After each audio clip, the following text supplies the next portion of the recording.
righty, folks. Hey, it's Tanya Smith here, and I am with Stream Like a Boss TV.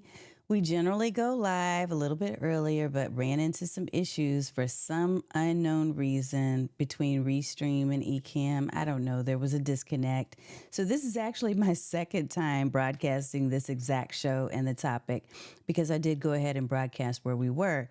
Now, Stream Like a Boss TV is all about helping you as a service provider, whether you're a coach, a consultant, a course creator, to really be able to leverage the power of live stream marketing to build your brand, so stand out online, to serve more people, and to sell more services. And so one of the reasons why I love doing these type of shows, like what we're going to do tonight, is to give you a tutorial, like give you tips and tactics that you can apply right away so that you can really use the power of streaming. And yes, I am back, Scott. Thank you. Oh, I appreciate you coming. And I know that there have been some folks that actually already watched us over on Facebook Live. So thank you for being there as well.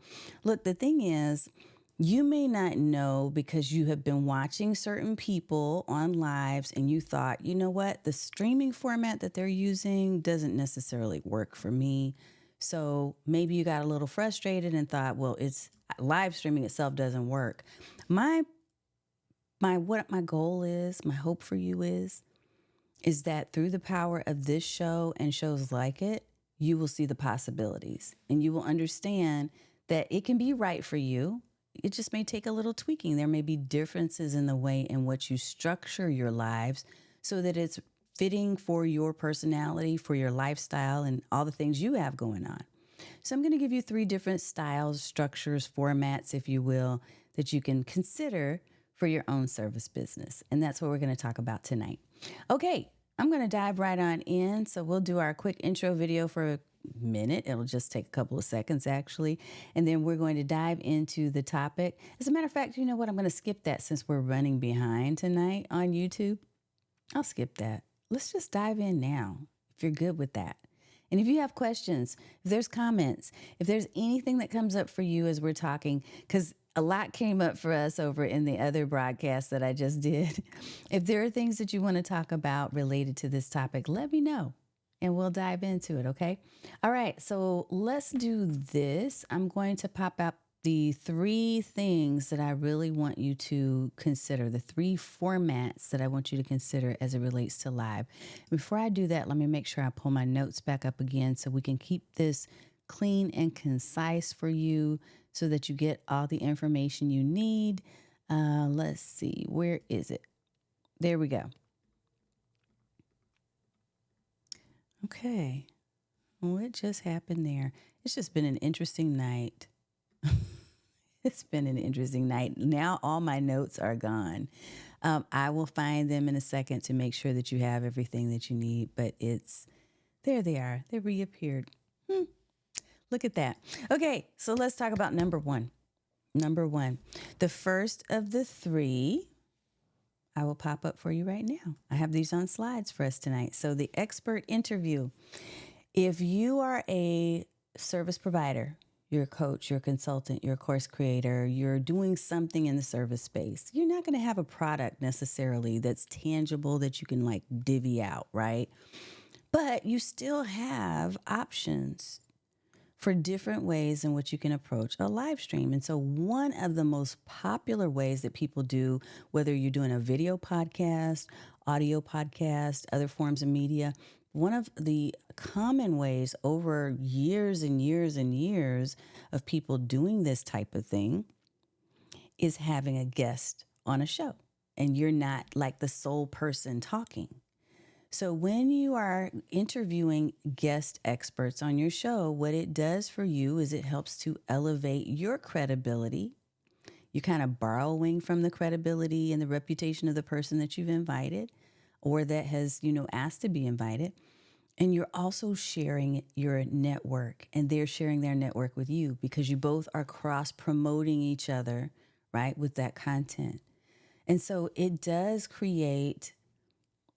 creates like this organic system where you are both benefiting from the relationship and the partnership that you're creating with that talk. It can be really insightful for people to hear not only your perspective, but the perspective of somebody else that maybe they haven't heard before, because it's usually you, right, on the show. So having guests can absolutely be a boost to your stream if that's something you want to do. But there are a couple of things I want to make sure that you know as far as tips. So with each of these formats, I'm going to give you some tips to consider. First of all, you need to choose the right guest.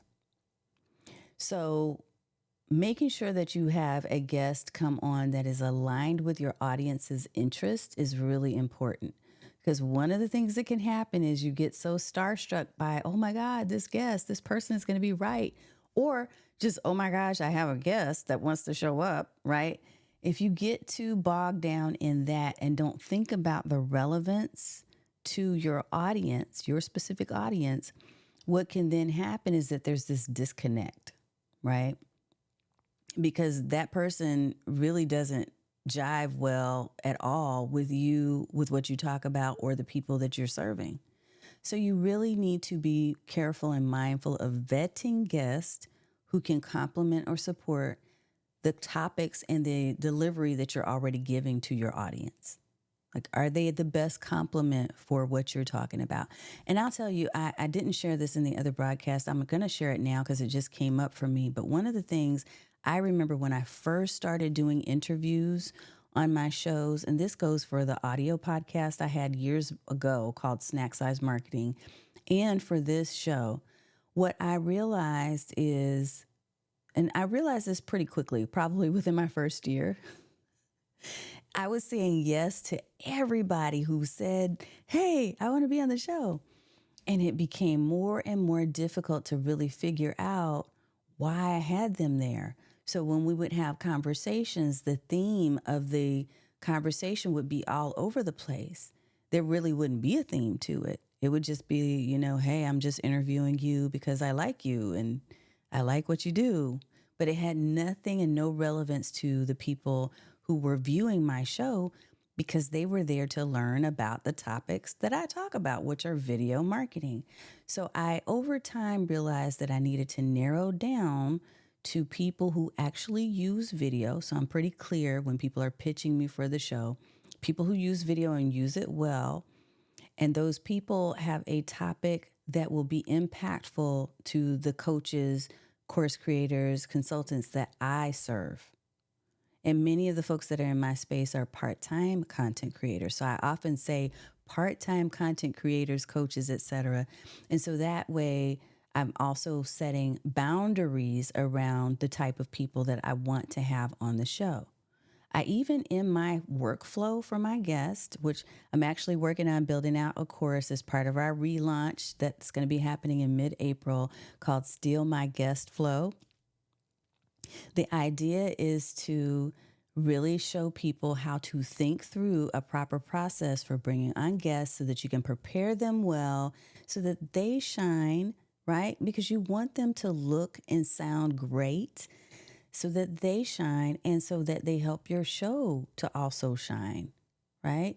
Because when their credibility is ripped away, or if for some reason they don't show up at their best, it's not just a downside for them, it's also something that's bringing the credibility of you and your show down too. Because remember, I told you the two are tied together. The reputations and the credibility get tied together when you do guest interviews.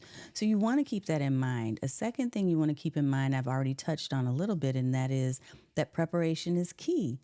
So knowing how to prepare for an interview yourself, making sure that the person on the other side is prepared as well. Maybe you give them the questions in advance, or maybe you at least give them some idea of, this is the topic that I want us to really focus and hone in on. And again, you've already done that vetting, so you know that they are equipped to be able to talk about that topic. You want them to be engaging. You want them to care enough about your show to show themselves well. There's a lot of different things that you need to think about. And so creating a system and a workflow and a process to ensure that you both come ready to go is really important. So doing guest interviews can absolutely be lucrative. It can be a great experience for you and for them and for your audience, but you do need to put preparation into play. Also, and this is the final point on guest interviews, if you're doing those, you need to make sure that you're thinking about the strategies for promoting the show beforehand and how you're going to promote after. One of the things that I learned at Podfest this year, and it was my very first time attending, but I met so many amazing people. And one of the people that I met was a speaker on stage. And what he shared was, it was mind blowing. He talked about the idea of making sure that you create packages of content after your guest is done. So after you've done your interview with your guest, like you've created this package of content for them, then you can sell it to them, which I haven't gotten to that point yet. I'm still not there, but I thought that was a creative way for him to put together a package of reels and clips and other things that now the guest who was on his show can use for their own self-promotion. Who would have thunk it? I didn't think about doing that. So that's guest interviews, but there are 1,000 different ways to do them. The things that I just shared with you, however, apply anytime you're going to have guests on your show. Okay, let's talk about number 2. Number 2 is the how-to workshop. This is where you're educating and engaging your audience with actionable advice. So you're giving people something that they can walk away with. You're sharing with them a step-by-step solution to an obstacle or problem that they're facing or that they have. You're explaining basically how you're educating the audience, and you're explaining to them without coming out and saying it that you are an expert. You're showcasing your expertise and you're building trust, right? There's nothing more fun than the how-to workshop where people are able to interact and to engage, and they're seeing you making, like I said on the last broadcast, you're making the lasagna. Like, oh, what went into that? It looks so beautiful. Oh, what are the layers under there? What kind of sauce do you use? What kind of tomatoes? Are these crushed tomatoes? Are these diced tomatoes? What did you include spinach in that? Like, they're getting to really see all the makings and the underpinnings of the how-to. And this kind of bleeds into my number 3, which I'll talk about in a second. But what you're going to think about when you're creating a how-to, this right here, what we're doing in this moment is a how-to. Okay. What we're doing is we're talking through how to think about coming up with formats for a live stream. So if there are certain things that your audience members want to know how to do, poll them and find out, what do you want to know about, the step-by-step process of the way that I do X? And they'll tell you what they want to know, and you can create a live stream video that walks them through that and that engages them and answers their questions and goes deeper. Don't be afraid that you're giving away too much information, because what's going to happen is it's going to be enough for them to say, you know what? I want more. I want more of an experience of this. If they were able to give me this much information in this 40-minute or 30-minute live stream, I know they've got more in them, and I know they can really help me. This is how people think. So don't worry about giving away too much with a how-to live stream. I do these often because I love to teach and I love to share light bulb moments with people in the community and in my chat. I can see the light bulbs going off. I can read them going off because they're leaving me the comments and saying, hey, this is a great idea. I can see myself using it. Now, usually we do have more comments flowing, but because I'm an hour late since I was doing the broadcast on the other channels, just know that I am paying attention. If you do have a comment or question, leave it and I'll pop it up because I want to acknowledge you and let you know that I know you're here. If you're watching the replay, that's cool too. Leave your question, leave your comment. I am responsive. I promise. Okay, so a couple of other things to think about when you're doing this type of show, the how-to workshop, is you want to think about incorporating Q&A sessions. You want to think about including live polls. I even did a short trivia session because I wanted to test out this trivia app that I had. And you want to use any type of other interactive elements to boost engagement. So when you're doing the how to, it's not just you as a talking head, but it's you also engaging your folks in the audience. I love it. Let me pop up.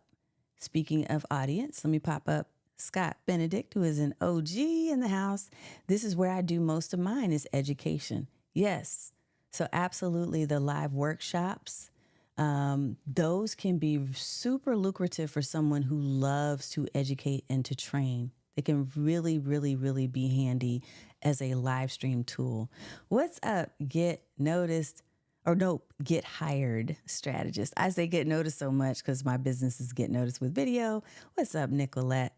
It's good to see you. Thank you for being here. Awesome. Okay. So let's see. How to. This is what I want to encourage you to think about when you're doing the how to workshop. This is one more point that I don't want to forget, and then we'll go into number 3.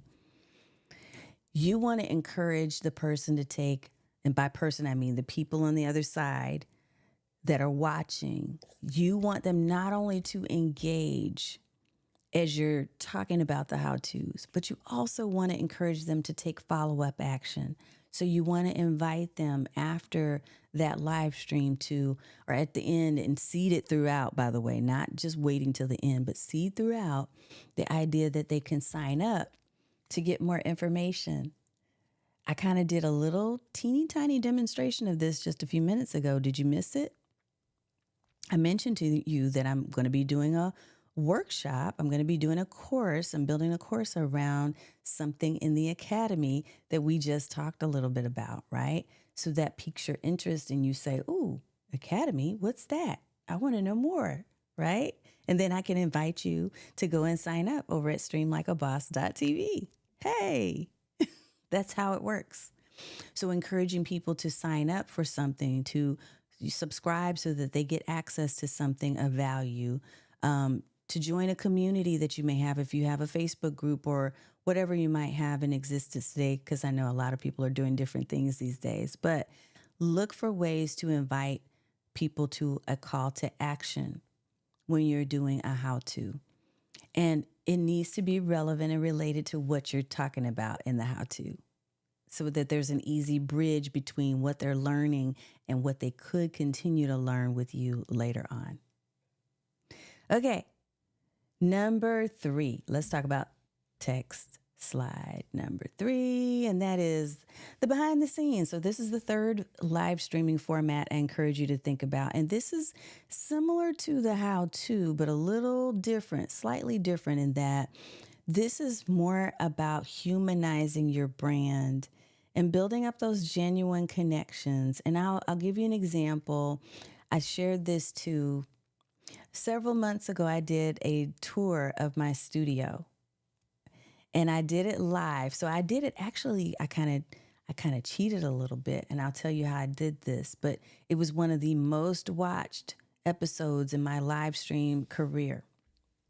What we did is I did a recording, took a recording of just around my entire space and walked through a lot of the different devices and gear and the way I have things set up and how I have my wires, neat. And just, it was really cool walkthrough of my personal studio. People loved when I broadcast it live. So here's what I did. It was kind of like one of those Inception style things where I had pre-recorded a few minutes of me doing the walkthrough.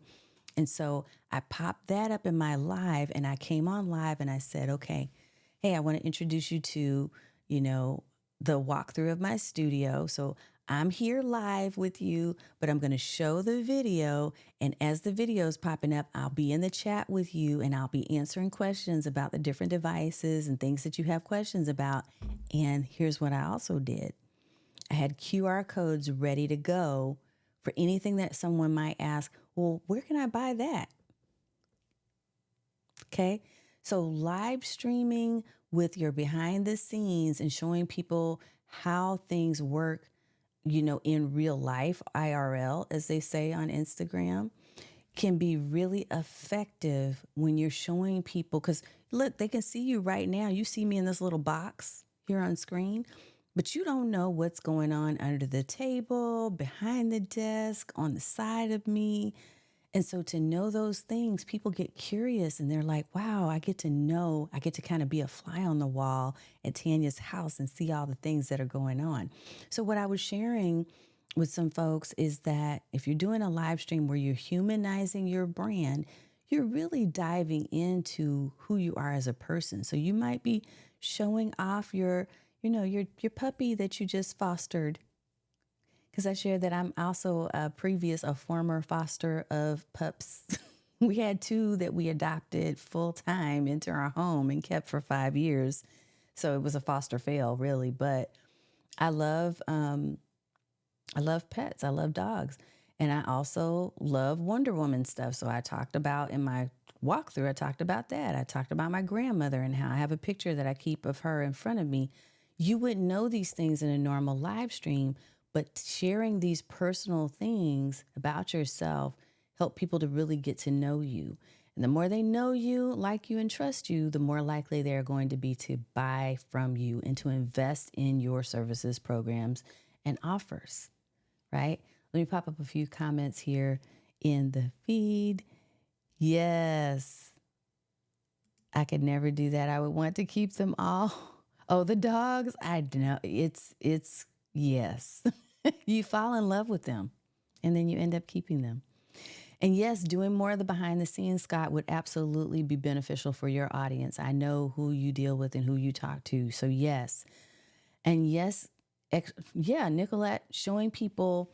And so one of the things that I often talk about with this behind the scenes live stream too, is that you have the power and the ability then to be able to clip that live stream showing the behind the scenes into smaller, shorter clips, which then you can use as B-roll content, right? Into your reels, into your shorts and your TikToks, or whatever you're doing, right? I love that you're able to clip that because now people can see you in your realist element and not just when everything is perfect and laid out. I had another popular episode that I did. My daughter Naya was on the show. She was helping me do a green screen studio demo. And people loved it. They were like, oh my God, I have people still to this day saying, when are you going to have one of your daughters come back on? Are you going to have any of your daughters come on? So people getting to know you when you have the behind the scenes can be really, it's strategic because you're not telling all your personal business. I'm not saying you need to go out and air dirty laundry. And I'm also going to warn you of this. This is something that I want to definitely warn you about. When you're doing behind the scenes or how-tos, if you're showcasing like the behind the scenes of an app or a platform, for instance, that you use in your day-to-day, be careful and mindful that you're not accidentally showcasing other people's or your own personal proprietary information. So that can happen. It has happened to me where I accidentally I was showing people a how-to in a behind the scenes, and I ended up showing my RTMP link, which you don't want to do. You don't want to do that. So passcodes, personal data, any of that kind of stuff, you need to be careful when you're doing that. So of course, be real, but at the same time, protect information. It's so important because when you're live, it's different from being pre-recorded where you can edit things out. You can't easily edit out a live stream. I see my friend George in the house. Let me say hello to you. Hello, hello, hello. Yep, you need the blur effect, Scott. So yeah, if you're using something like Go High Level, which I know you use and I use as well, they do have a blur effect that you can turn on so that people can't see certain information like about your clients and that type of thing, but you're still maybe showcasing, hey, this is the tool I use. This is how it works, right? There's an app for that was available. Hush, let me take your comment down. This is an inside joke in the academy, y'all. App pushers, anonymous. But anyway, so yeah. Let me pop this up because this is exactly right. That's exactly what I'm talking about. So Hoda, she made a mistake and showed her phone number, and people started calling her while she was on the air. This is why I'm saying this to you, because like I said, I made the mistake myself before, so I want to make sure you don't make the same mistake. It's important to be mindful of what you're sharing when you do these how-tos and when you do these behind the scenes. That was one of the reasons why it was important to me to record my video walkthrough ahead of time, because I wanted to make sure that I was capturing the things that I wanted to capture and not some of the stuff that is truly personal, deeply personal, that I didn't want other people to see or comment on or ask me about. So, yeah, she had to change her phone number and everything. Yeah, the struggle is real. So, your private information and that of your clients and people that you're working with and working for, you don't want that out there. So, be mindful. Okay, let me recap it real quick here. And the recap is the 3 formats: the expert interview, where you can elevate your credibility and network.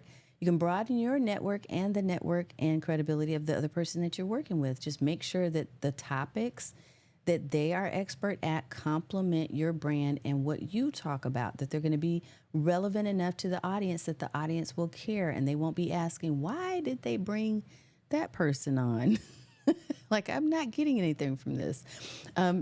Number 2, the how-to workshop, which allows you to educate and engage with your audience with actionable advice. You're giving them step-by-step information that is clear so that they can go back and repeat the steps and get the results that you have promised them they should get when they follow those actions. And then number 3 is the behind-the-scenes sneak peek, where you're humanizing your brand and building genuine connections with the folks that are in your space. These are the 3 formats that I highly recommend. There's many more, many more, but those are the ones that I wanted to share with you for tonight. So I'm going to go ahead and make sure to respond to your questions. If you have any comments or thoughts or questions and you're watching the replay or you come in later on, I promise I will come back and acknowledge those. Thank you so much for watching tonight. I apologize for the delay. For some reason, my restream disconnected. So initially I was just going live on YouTube and not in my other spaces. And then it did the reverse when I tried to connect the other spaces. So who knows why that happened, but we'll get it fixed before the next time. We are going to be on live next Thursday with a special guest from Stampede Social. Jeffrey Duskin is coming on April 4th, I believe is the date. So next Thursday, I'm super excited about him telling you how Stampede Social can really help you to boost your Instagram. It's a neat way to be able to actually send DMs, direct messages to people based on what they're asking for and how they're commenting, sending them directly to the space that you want them to go, even using QR codes and some other really fun stuff. So he's going to tell us all about how to use Stampede Social. I have the tool, and much like several other tools, I know I'm not using it to the fullest, but he's going to help us to do just that. So I look forward to connecting with you in next week's show. Thank you again for coming and for spending time with me. Thank you for your comments. I know I'm so glad it worked too. And we will see you on next week in the stream. Take care. And for those of you who do celebrate, I want to tell you happy Easter. Okay? Take care.